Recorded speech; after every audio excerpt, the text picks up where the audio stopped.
আপনার রান্নাঘরে gas cylinder আজ থেকে হয়তো আর আসবে না। এটা ভয় দেখানো না, এটা এখন ভারতের বাস্তবতা। কারণ হাজারো কিলোমিটার দূরে একটা যুদ্ধ শুরু হয়েছে, আর সেই যুদ্ধ এসে ঢুকে গেছে ভারতের 33 কোটি পরিবারের রান্নাঘরে। কিভাবে? সেটাই আজকের গল্প। 28শে ফেব্রুয়ারি 2026 আমেরিকা আর ইসরায়েল মিলে ইরানের সরাসরি বোমা হামলা চালায়। অপারেশনের নাম দেওয়া হয় এপিক ফিউরি। ইরানের সর্বোচ্চ নেতা নিহত হন। ইরান পাল্টা আঘাত করে, আর সেই দিন থেকেই পৃথিবীর সবচেয়ে গুরুত্বপূর্ণ জলপথটা কার্যত বন্ধ হয়ে যায়।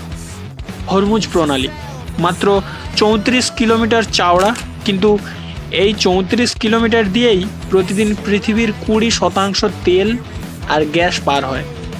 এখন সেটা বন্ধ। ইতিহাসবিদরা বলছেন 1970 সালের তেল সংকটের পর এটাই পৃথিবীর সবচেয়ে বড় শক্তি সংকট। কিন্তু ভারতের কথাটা আলাদা। ভারত পৃথিবীর দ্বিতীয় বৃহত্তম এলপিজি আমদানিকারক। প্রতি বছর 3,13,00,000 মেট্রিক টন এলপিজি দরকার। সেটার 67% আসে বাইরে থেকে, আর সেই আমদানির 90% আসে হরমুজ দিয়ে। হিসাব করলে ভারতের মোট এলপিজি সরবরাহের 54% সরাসরি হরমুজের ওপর নির্ভরশীল। সেটা এখন বন্ধ। ভারতের 22টি জাহাজ এই মুহূর্তে হরমুজে আটকে আছে, তার মধ্যে 6টি এলপিজি ট্যাঙ্কার।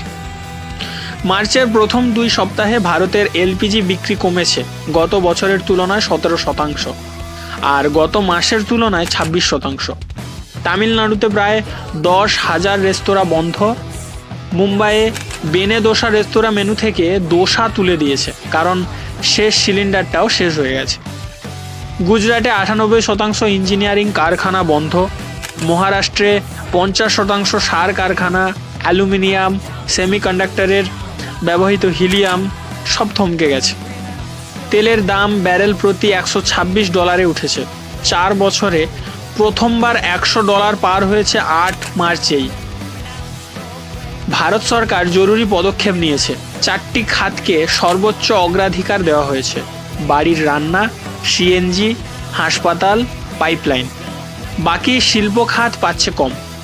এসেন্সিয়াল কমোডিটিস অ্যাক্টে সাবধান করা হয়েছে, গ্যাস মজুত করলে 7 বছর জেল। কিন্তু সরকার একটু সুখবরও দিয়েছে। 14ই মার্চ 2টি ভারতীয় এলপিজি ট্যাঙ্কার হরমুজ পার হয়েছে। ইরান বিশেষ অনুমতি দিয়েছে। সেই 2টি জাহাজে মোট 2,70,000 মেট্রিক টন গ্যাস।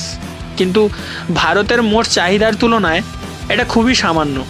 ভারত এখন আমেরিকা, নরওয়ে, কানাডা আর রাশিয়া থেকে বিকল্প সরবরাহ খুঁজছে। 2026 সালে আমেরিকার সঙ্গে 22 লক্ষ মেট্রিক টনের একটি চুক্তিও আগে থেকে ছিল। বিশেষজ্ঞরা বলছেন হরমুজ আরও 2 থেকে 3 সপ্তাহ বন্ধ থাকলে সাধারণ মানুষের সিলিন্ডারেও টান পড়বে। 33 কোটি পরিবার, একটা 34 কিলোমিটার চওড়া জলপথ, আর একটা যুদ্ধ। এই তিনটার সংযোগেই এখন ভারতের সবচেয়ে বড় সংকট।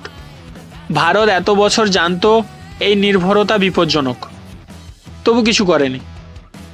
এখন যুদ্ধ শিখিয়ে দিচ্ছে একটা দেশের রান্নাঘর যদি 1000 কিলোমিটার দূরের একটা সংকীর্ণ পথের ওপর নির্ভর করে, তাহলে যে কোনো দিন সেই চুলা নিভে যেতে পারে। আপনি কি মনে করেন ভারত এবার সত্যিই পরিবর্তন আনবে, নাকি সংকট কাটলে সব আবার ভুলে যাবে? কমেন্টে নিশ্চয়ই জানান।